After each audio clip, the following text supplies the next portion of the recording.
A pergunta que muda tudo. E se você for Deus em forma humana? E se você for Deus, mas não no sentido arrogante da coisa? Não como um ego inflado querendo ser superior aos outros. Eu estou falando de outra coisa. De um pensamento que parece simples, até você começar a realmente sentir o que ele carrega. Sabe quando você escuta uma pergunta e ela não sai mais da sua cabeça? Foi isso que aconteceu comigo. Um post aleatório na internet, uma frase solta, quase jogada. E se formos Deus? Na hora, pareceu bonito, meio poético até, mas a mente fez o que ela sempre faz. Tentou racionalizar. Ah, isso é só mais uma daquelas frases espiritualizadas de Instagram. Só que não passou. A frase ficou. Ficou me olhando em silêncio enquanto eu seguia meu dia. E aí veio uma sequência de lembranças, de conexões, de coisas que eu já tinha lido, sentido, vivido. E tudo começou a fazer um certo sentido estranho. Sabe aquela sensação de que você já sabe, mas só tinha esquecido? Pois é. Aos poucos, a pergunta virou portal. E se eu for uma expressão de Deus? E se Deus não estiver lá em cima, mas aqui dentro? E se tudo isso que a gente chama de espiritualidade não for sobre buscar, mas sobre lembrar? E, cara, se for isso mesmo, se eu for Deus em forma humana, o que isso muda? Muda tudo. Muda a forma como eu me vejo.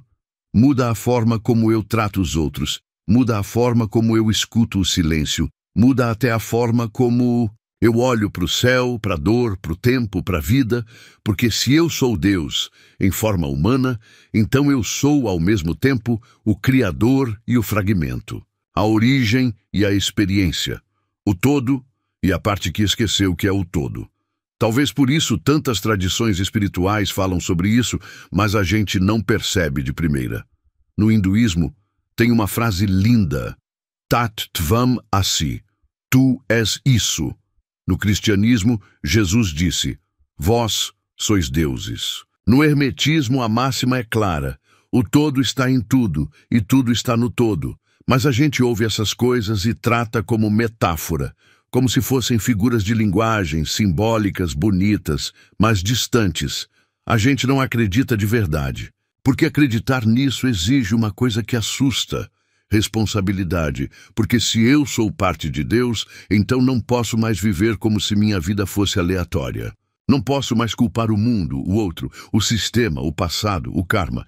Eu tenho que assumir que, talvez, eu tenha criado tudo isso. E essa ideia não é confortável, não é fácil, mas é libertadora. Porque se eu criei tudo isso, eu posso criar diferente. Se eu esqueci quem eu sou, eu posso lembrar. E talvez seja por isso que essa pergunta me pegou tão forte. Porque ela não veio como uma acusação. Ela veio como um convite para parar de buscar Deus só nas alturas e começar a reconhecê-lo nos espelhos. O esquecimento. Porque nos separamos da fonte e esquecemos quem somos. Tá. Mas se a gente é Deus em forma humana, por que a gente não lembra disso? Porque a gente nasce sem saber, cresce confuso, vive buscando um sentido, uma missão, uma verdade, e quase nunca olha para dentro como quem olha para o divino? Essa é uma das grandes perguntas, né? E a resposta pode não ser simples, mas é bonita. O esquecimento faz parte da experiência. Pensa comigo. Se você já nascesse com a certeza absoluta de que é uma centelha divina, com total consciência de que é parte do todo, que graça teria a jornada?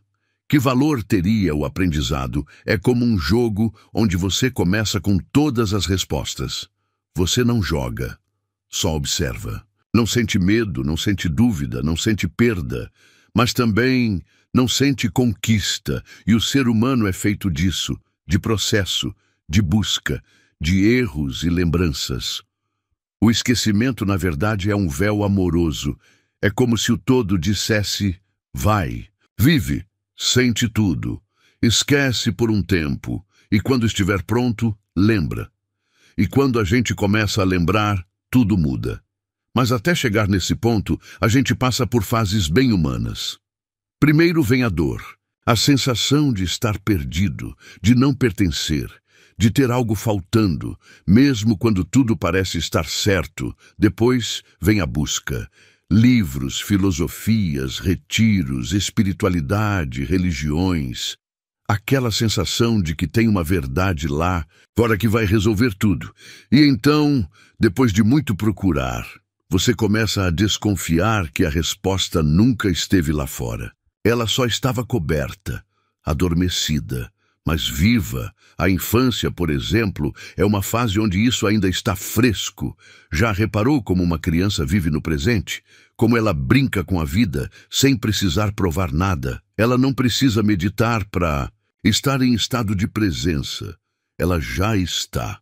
Ela não precisa estudar espiritualidade para acessar o sagrado. Ela já sente, porque a criança ainda não esqueceu completamente.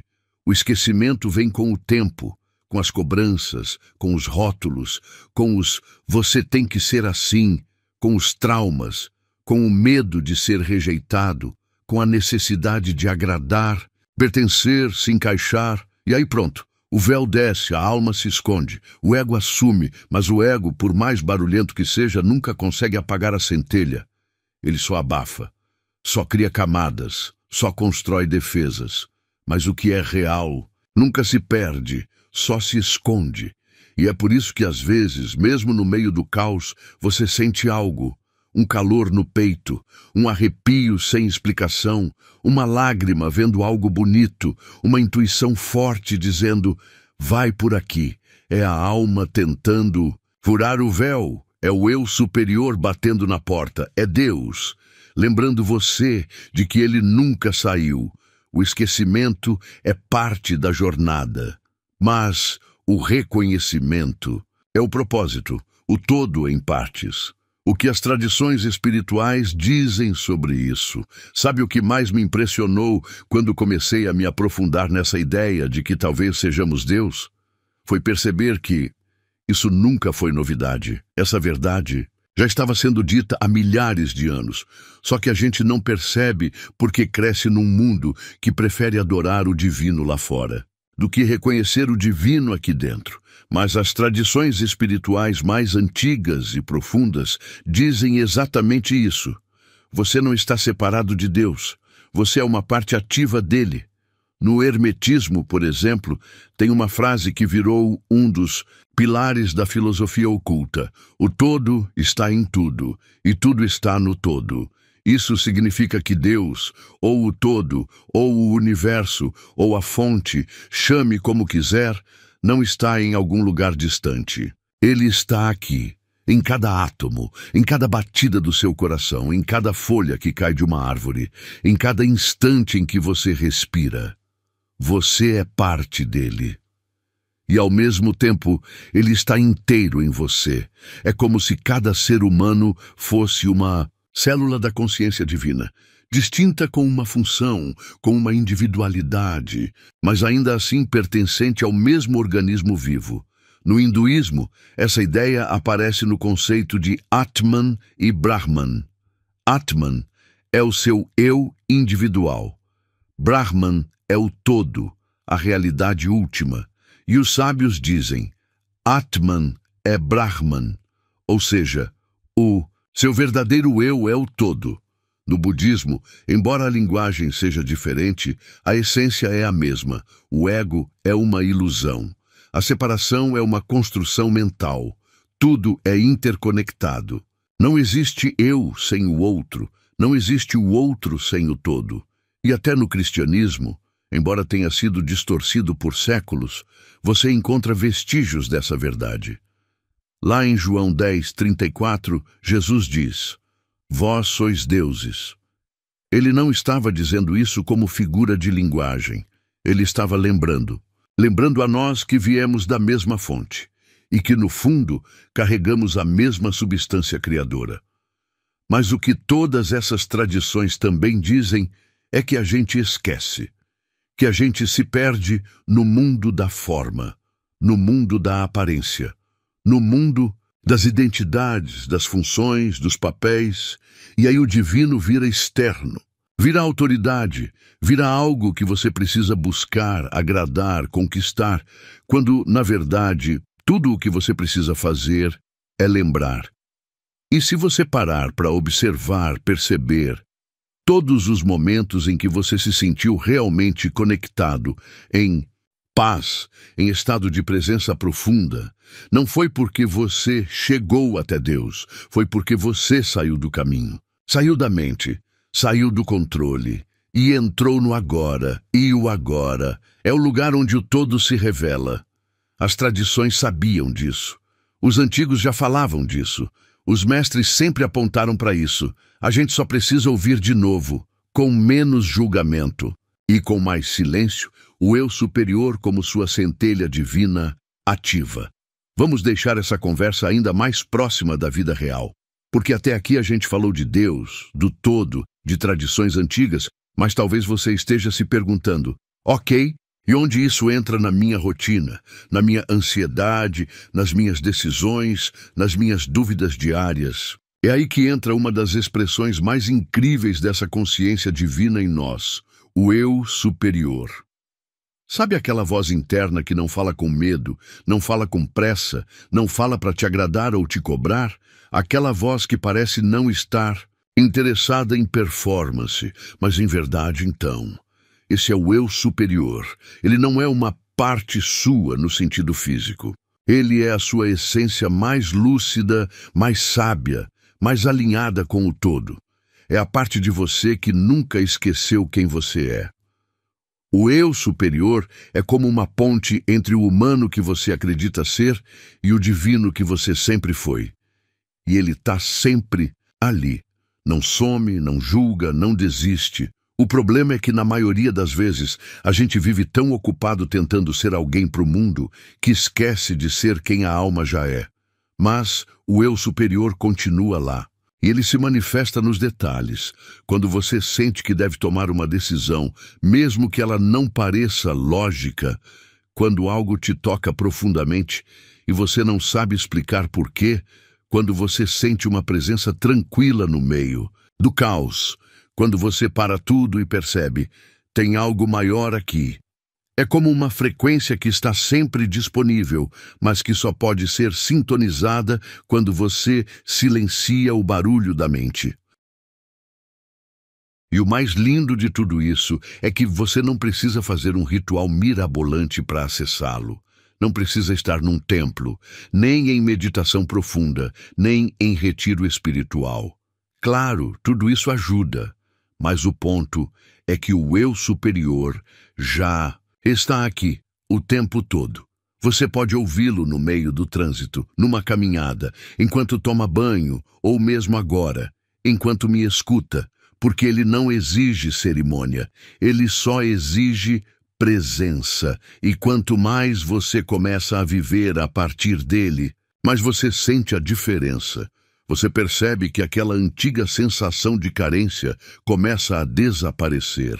Não porque tudo se resolveu, mas porque você lembrou quem está no comando.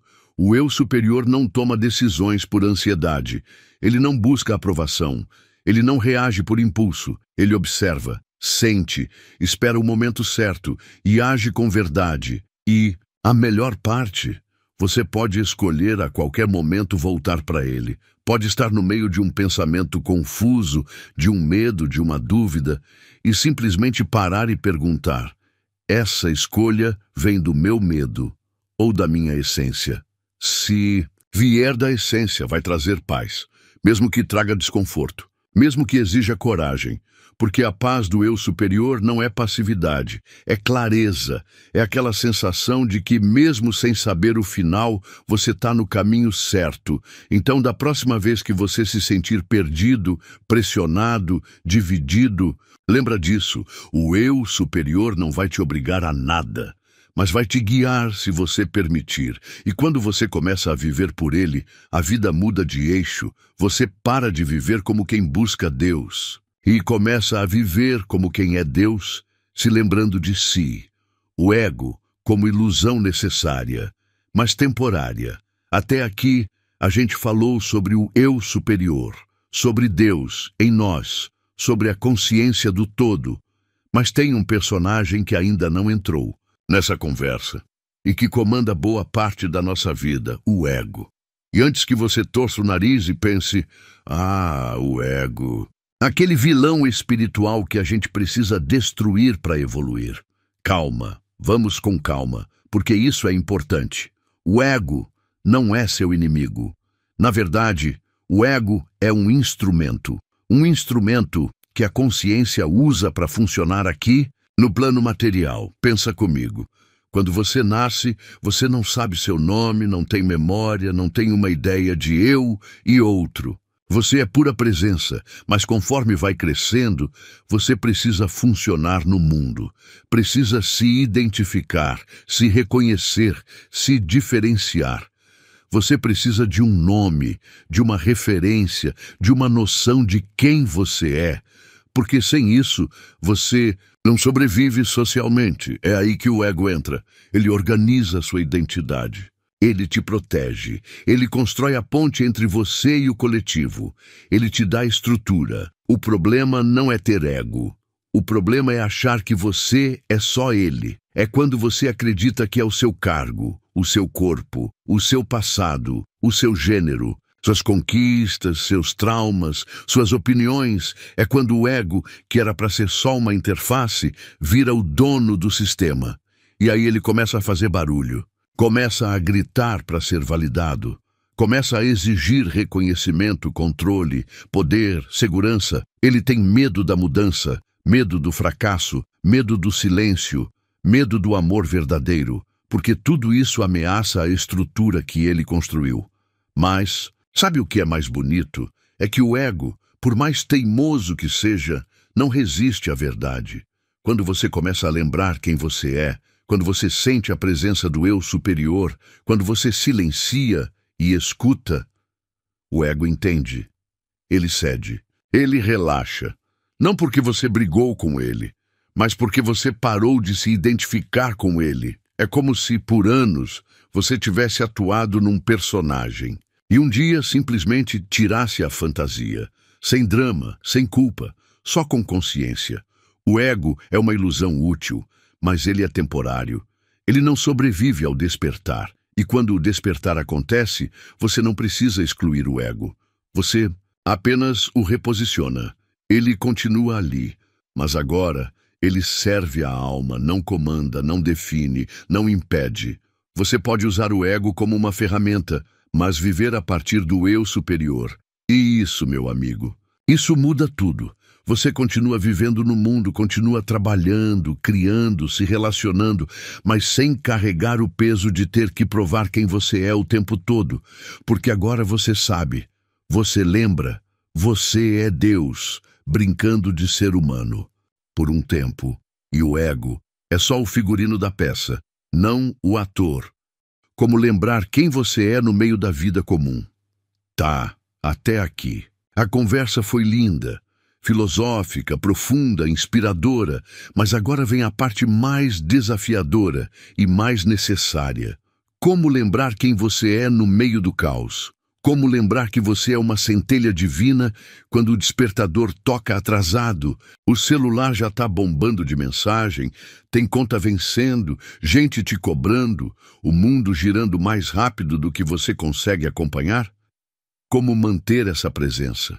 Como sustentar esse Deus em mim enquanto você está ali lavando louça, preso no trânsito, respondendo e-mail, passando no mercado? Essa pergunta, para mim, é o que separa a teoria de experiência. Porque lembrar quem você é quando está em silêncio, num retiro, olhando para o céu com os chakras alinhados, é fácil. Mas lembrar no meio da vida real, isso é prática espiritual de verdade. E sabe qual foi a chave que virou para mim? Foi entender que não é sobre fazer mais. É sobre lembrar mais. Rituais ajudam, claro. Meditação, leitura, escrever e um caminhar. Tudo isso reconecta. Mas a prática mais poderosa é voltar para a presença agora. No meio da louça, no meio da reunião, no meio da dor. Porque Deus não aparece só nas experiências elevadas.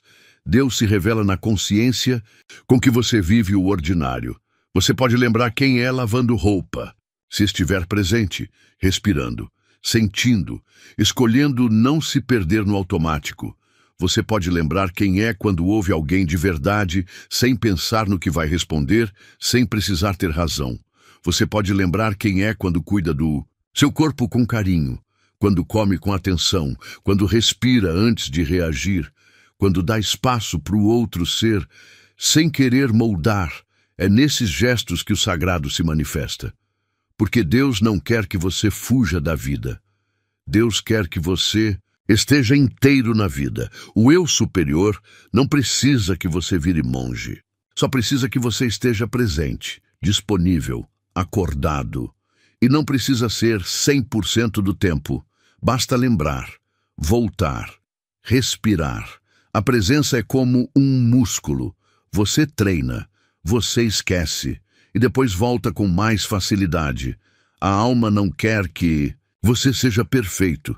Ela só quer que você esteja com ela no momento em que tudo parece te puxar para longe. Então, se hoje você está no meio do caos, com a mente acelerada, com tudo acontecendo ao mesmo tempo, faz isso agora. Fecha os olhos, respira, sente teu corpo, toca sua consciência e lembra, você não está perdido. Só estava no modo automático, mas você pode sair dele, agora. E isso, no mundo de hoje, é um ato de fé, de revolução e de lembrança. Sagrada, mensagem do eu superior. Você não é apenas parte de Deus. Você é Deus se lembrando de si mesmo. Agora sou eu quem falo. A parte de você que nunca se perdeu. A voz por trás do silêncio. O centro que sempre esteve aí, mesmo quando você acreditava estar longe. Sou o teu eu superior. E não vim te ensinar nada. Vim apenas te lembrar. Você não é apenas um fragmento. Não é só um corpo, nem um nome, nem um passado. Você é consciência viva. Você é o todo, experimentando a si mesmo através de um olhar, de um toque, de uma respiração. Se você soubesse a beleza que carrega, se soubesse a força que vibra em você mesmo quando se sente fraco, se visse o que eu vejo quando te observo tentando lembrar, tentando ser melhor, tentando voltar, você não duvidaria mais. Você me procura em livros, mestres, mensagens, sinais. Mas eu não moro lá fora. Eu resido no intervalo entre seus pensamentos, naquela intuição que você quase sempre ignora, naquela vontade sutil que surge quando tudo silencia, naquele suspiro que vem antes da escolha certa. Eu sou Deus em você, e você é Deus em forma humana, não para se sentir maior do que ninguém, mas para lembrar que ninguém é menor do que você. Todos somos expressões do todo. Todos estamos sonhando esse sonho juntos, de esquecer e de lembrar. E agora você está lembrando, não completamente ainda, mas já o suficiente para mudar o jeito como vive. Você não precisa mais correr, nem provar, nem forçar. Só precisa voltar. Voltar para o corpo, voltar para o presente, voltar para mim. E toda vez que você esquecer, tudo bem, não se culpe, só respira e lembra de novo. Você não é apenas parte de Deus, você é Deus se lembrando de si mesmo. E quando você vive a partir disso, quando você se move com essa consciência, quando você ama sabendo disso, tudo muda. A realidade muda. Os encontros mudam. Você muda, e o mundo, que parecia te cobrar tanto, agora se curva diante de quem lembrou. Lembrou que é luz, lembrou que é parte, lembrou que é todo. E agora é só continuar, com passos mais leves, com olhos mais calmos, com um coração que não carrega mais a pressa de ser outra coisa. Você já é, sempre foi, e eu sempre estive aqui.